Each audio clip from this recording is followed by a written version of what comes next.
আমরা প্রতিদিন যে তেল ব্যবহার করি গাড়িতে, রান্নায়, কারখানায়, আপনি কি কখনো ভেবেছেন এই তেল আসলে কোথা থেকে আসে? মাটির গভীর থেকে শুরু করে আমাদের হাত পর্যন্ত পৌঁছানোর তেলের এই যাত্রা কিন্তু সত্যি অবিশ্বাস্য রোমাঞ্চকর।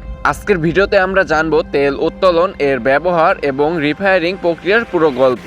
তেল বা পেট্রোলিয়াম তৈরি হয় লক্ষ লক্ষ বছর আগে মৃত উদ্ভিদ ও প্রাণীর অবশেষ থেকে। এগুলো মাটির নিচে চাপা পড়ে তাপ ও চাপের কারণে ধীরে ধীরে তেলে রূপান্তরিত হয়। এই তেল জমা থাকে মাটির নিচে রিভার জোয়ার এ। তেল খুঁজে বের করতে বিজ্ঞানীরা ব্যবহার করেন আধুনিক প্রযুক্তি, যেমন সিসমিক সার্ভে। যখন নিশ্চিত হয় যে নিচে তেল আছে তখন শুরু হয় ড্রিলিং বা খনন কাজ। তেল উত্তোলনের জন্য বড় বড় রিগ মেশিন ব্যবহার করা হয়ে থাকে। প্রথমে মাটির নিচে গভীর গর্ত করা হয়, কখনো কখনো 10,000 ফিটেরও বেশি।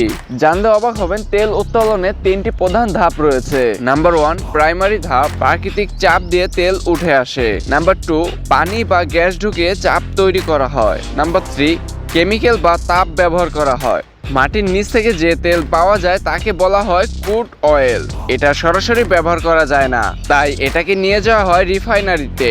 রিফাইনিং প্রক্রিয়ায় তেলকে গরম করা হয় এবং আলাদা আলাদা ভাগে ভাগ করা হয়, যেমন গ্যাস, পেট্রোল, ডিজেল, কেরোসিন, লুব্রেন্ট। এই প্রক্রিয়াকে বলা হয় ফ্র্যাকশনাল ডিস্টিলেশন। প্রতিটি অংশ আলাদা আলাদা কাজে ব্যবহৃত হয়। তাহলে বুঝতেই পারছেন, তেল শুধু একটি জ্বালানি না, এটা আমাদের আধুনিক জীবনের গুরুত্বপূর্ণ একটি অংশ, যা বর্তমান প্রেক্ষাপটের সাথে অনেকটাই মিলে যাচ্ছে। তবে তেলের ব্যবহার পরিবেশের জন্য ক্ষতিকর হতে পারে, তাই আমাদের বিকল্প শক্তির দিকেও নজর দিতে হবে। ভিডিওটি ভালো লাগলে লাইক, কমেন্ট, শেয়ার করতে ভুলবেন না। আর এমন আরো তথ্যবহুল ভিডিও পেতে চ্যানেলটি সাবস্ক্রাইব করে বেল বাটন ক্লিক করে রাখুন। দেখা হবে নতুন আরো একটি ভিডিওতে। সেই পর্যন্ত সবাই ভালো থাকবেন।